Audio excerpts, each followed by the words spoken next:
Fake honey isn't a fringe problem, it's a systemic fraud that thrives in plain sight on grocery shelves, in cereals, drinks, and even products marketed as natural or premium. What most buyers don't know is that sophisticated syrup blends, ultra-filtered sweeteners, and ambiguous labeling can mimic real honey so closely that your eyes, taste buds, and intuition can't reliably spot the difference. This deception flourishes because real honey is expensive, traceability is weak, and regulation is patchy, leaving loopholes that fraudsters exploit to enrich themselves at your expense. Today, we'll expose why fake honey is still sold openly, how industrial supply chains hide the truth, and how you can finally tell the difference between the real thing and sophisticated counterfeits. The reason fake honey dominates store shelves comes down to one thing: profit. Real honey is costly to produce. Bees, seasons, labor, and environmental factors all limit supply. Fraudsters bypass all of that by mixing cheap syrups, ultra-filtering pollen, and masking origins so they can sell counterfeit honey at a fraction of the production cost while still charging premium prices. Weak global oversight makes the problem even worse. Many countries lack strict honey standards, and import systems rely on paperwork, not chemical verification, allowing adulterated honey to move freely across borders. Once it enters the supply chain, the fraud becomes almost impossible for retailers and consumers to detect. Honey fraud isn't a backyard scam, it's industrialized. Large volume exporters routinely blend honey with rice syrup, corn syrup, or resin-based sweeteners engineered to evade basic tests. Then comes ultrafiltration, a process that strips out pollen, the natural fingerprint that reveals a honey's true origin. Without pollen, regulators can't trace the source, and fraudulent batches pass as pure with ease. Some producers even ship syrup to another country, relabel it as honey, and export it again to disguise its real origin. This creates a loophole-filled global pipeline where fake honey moves freely, protected by weak documentation requirements and minimal lab testing. Stopping honey fraud sounds simple, but regulators face a maze. Most countries still don't define honey with strict chemical standards, relying instead on vague descriptions that fraudsters easily exploit. Even worse, enforcement agencies are often underfunded, understaffed, and years behind the evolving techniques used to disguise adulteration. Traditional tests detect basic syrups, but modern counterfeiters use custom-engineered syrups designed to pass these screens. And since international trade relies heavily on paperwork, not lab analysis, fraudulent honey can travel thousands of miles without chemical verification. By the time it reaches store shelves, it's nearly impossible for regulators to trace the adulteration back to its source. Honey fraud doesn't just fool consumers, it crushes legitimate beekeepers. Real honey production is expensive. Hive maintenance, seasonal losses, labor, droughts, pests, and rising feed costs all push expenses higher. Meanwhile, counterfeit honey floods the market at impossibly low prices, creating a race to the bottom that real producers simply cannot compete with. When retailers prioritize cheap imports, beekeepers are forced to lower prices below sustainable levels or risk going out of business entirely. This leads to fewer hives, weakened pollination networks, and long-term damage to ecosystems and crops that rely on bees. Fake honey isn't just an economic issue, it's a threat to global food security. Most shoppers truly believe they're buying pure honey, and that's exactly why fake honey thrives. Labels use comforting words like natural, pure, premium, raw, even when the product contains zero meaningful proof of authenticity.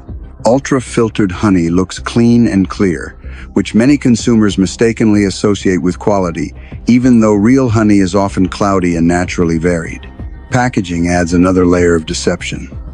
Bees, flowers, wooden dipper imagery, all designed to signal purity while hiding adulteration. And because counterfeit honey can taste surprisingly similar to the real thing, consumers have no sensory warning that they're being misled. Fake honey doesn't just hide in plain sight, it's designed to. Most people think fake honey is just sugar, but the danger goes deeper. Adulterated honey often contains industrial syrups, chemical residues, and contaminants that were never meant for human consumption. These syrups spike blood sugar faster than real honey and offer none of the enzymes, antioxidants, or antimicrobial compounds that make real honey beneficial. Worse, ultra-filtered honey may come from sources with poor sanitation, antibiotics in hives, or heavy metal contamination risks that never appear on the label. When pollen is removed, there's no traceability, meaning unsafe batches slip through unnoticed. Fake honey doesn't just waste your money, it may quietly undermine your health. Ultra-filtering is the fraud industry's greatest disguise. By stripping pollen, the natural GPS of honey counterfeiters erase the very thing laboratories use to verify floral source and country of origin. Once pollen is removed, even experts cannot trace where the honey came from or whether it came from bees at all. This process also makes honey look crystal clear and flawless, which convinces the average shopper it's high quality. In reality, ultra-filtered honey is the easiest product to adulterate with syrups while passing through regulatory checkpoints unnoticed. When pollen disappears, accountability disappears and fake honey spreads everywhere. Before you can choose real honey, you need one rule burned into your mind. Authentic honey always leaves evidence in its texture, aroma, crystallization, and traceability. Fake honey hides behind perfection. Real honey embraces natural variation. Your best strategy starts with 3 pillars. 1.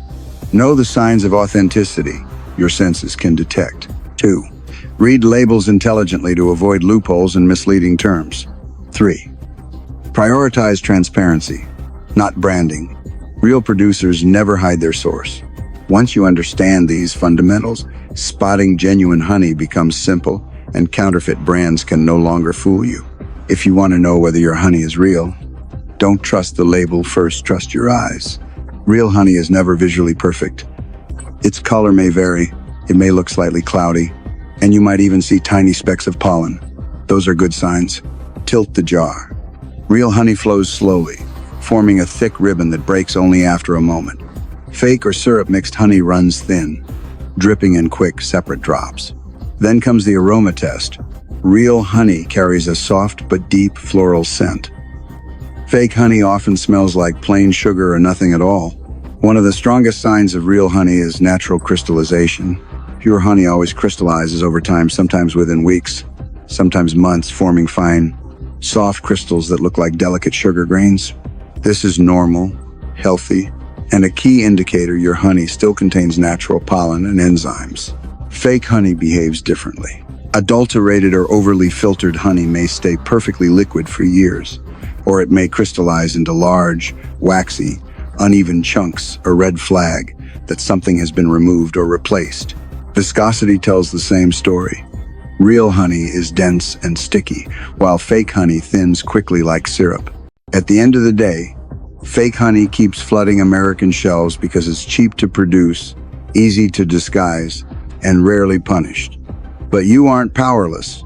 With the right knowledge, texture, aroma, crystallization, labeling, and certifications, you can outsmart even the most deceptive brands. Real honey should nourish you, not trick you. So the next time you shop, skip the glossy bottles and the too perfect prices.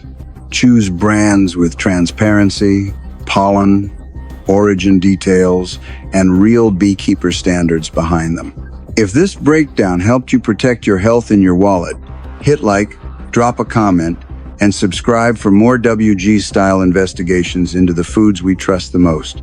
See you in the next episode.